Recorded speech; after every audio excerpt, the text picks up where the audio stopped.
सबको आपकी जय। मेरी जो बात होगी, आप लोगों ने यहाँ पर सभी तरीके सुने। मैं आदिवासी एकता परिषद का वरिष्ठ कार्यकर्ता होने के नाते मैं सिर्फ आदिवासी एकता परिषद के तत्वाधान में बात रखूंगा कि ये जो 33वां सांस्कृतिक एकता महासम्मेलन, तो हम 1, 2, 3, 4, 5 करके अब 33वें साल में पहुंच चुके हैं। यहां पर जो जितने भी साथी आते हैं सभी क्षेत्रों से आते हैं। एकता परिषद से कोई न कोई उम्मीद लेके आते हैं, ये निश्चित बात है। पर जैसे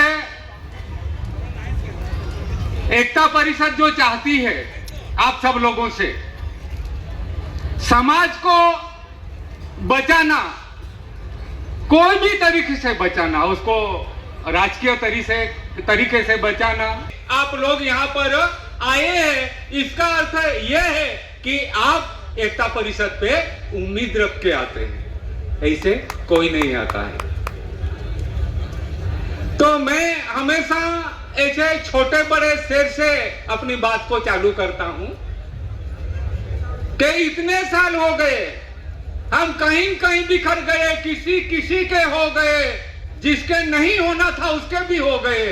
तो आते वक्त आप लोगों को कैसा लगता होगा कि अभी सब छोड़ के न यहाँ अपने अपने अपने घर में आके बैठने का कैसा लगता होगा।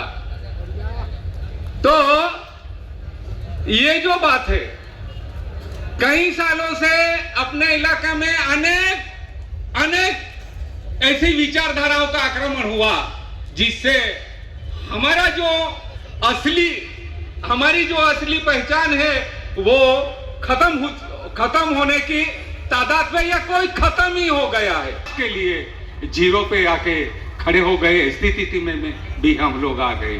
तो ऐसे में एकता परिषद के साथ जुड़ना यानी क्या? कोई घर को जोड़ने के लिए नहीं आएगा, पर एकता परिषद के तत्वाधान में जुड़ना यानी क्या? तो यहां पर प्रकृति सुरक्षा की बात आती है। तो इसका अर्थ यह है कि लोग तो कोई न कोई कार्यक्रम के प्रोजेक्ट लाके, ये करके वो करके, पर आदिवासी समाज जो है वो प्रकृति से मोहब्बत करता है, प्रकृति से प्यार करता है, प्रकृति को मां मानता है। इसलिए मेरा कहने का है, दूसरा कोई बताए तो हम पेड़ लगाएंगे, ऐसा नहीं। आदिवासी एकता परिषद के साथ जुड़ना है, एक पेड़ लगा दो। आप जुड़ गए। दूसरी बात, पेड़ यानी पेड़ में भी एक समझने जैसी बात है। अभी जैसे जीतू भाई अभी यहाँ आके जो इतिहास में मास्टरी कर रहे हैं ना, इस तरह से मैं भी 30 साल ये स्वावलंबन के पीछे मास्टरी कर रहा हूं। एक बार डॉक्टर लोगों ने अपने डॉक्टर यूनियन ने मुझे बुलाया और वो लोग मुझे बोलने लगे कि सांगलिया भाई, अपने इलाके से कुपोषण दूर करना है तो क्या करना चाहिए?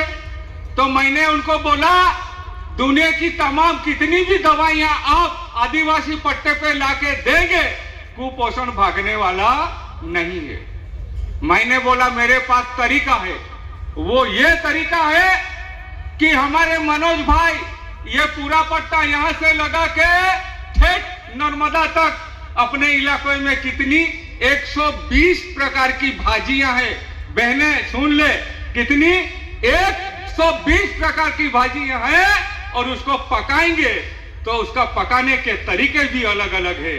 और जो इस शरीर को चाहिए तमाम तत्व ये धरती से मिलने वाली चीज भाजियों के जरिए शरीर में जाएगी, कुपोषण भाग जाएगा।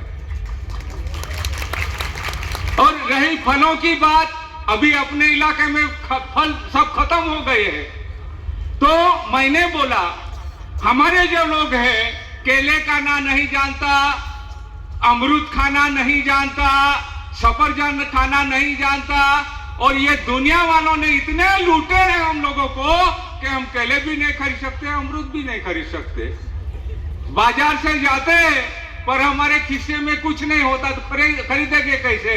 तो मैंने और आप सब लोगों को मैं बताता हूं, फलों के पेड़ लगाना चालू कर दो और सब सब्जियां खाना चालू कर दो, कुपोषण गायब।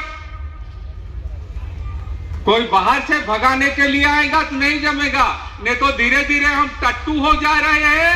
टट्टू होने के साथ में ठिंगड़े भी होते जा रहे हैं, और उम्मीद करेंगे लड़ाई करने की, तो कहां से लड़ाई करेंगे?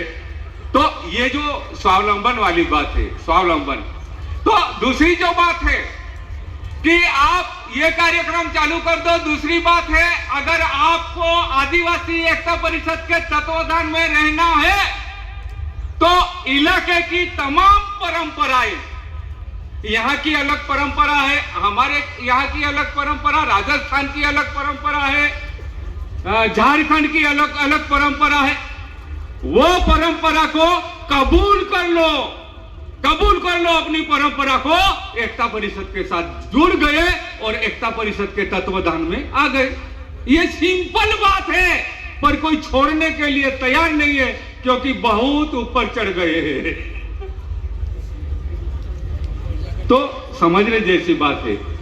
हम जैसे बुजुर्ग जो लोग हैं, अंतिम सत्य जिसको बोलते हैं वो बोलते हैं कि शोषण, आज सामाजिक रूप से जो हमारा शोषण हो रहा है, वो शोषण इस तरह से हो रहा है कि हमारी परंपरा छोड़ने से हमारा शोषण हो रहा है।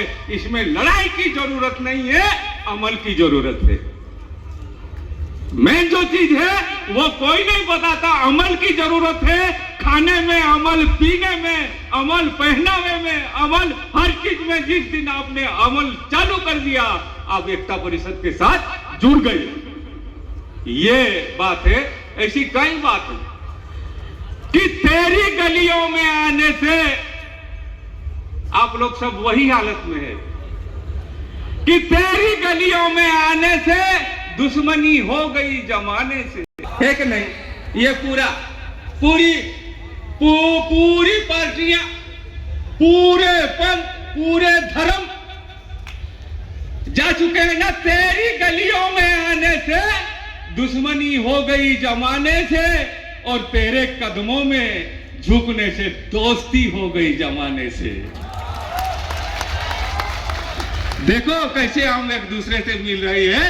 तो समय कम है, ऐसी लंबी बातें हैं, पर क्या है, दूसरों को भी चांस देना, इसलिए माफी चाहता हूं सबको। आपकी जय। बहुत बहुत धन्यवाद दादा, आपने जो है बहुत अच्छे। अभी मैं अगले वक्ता की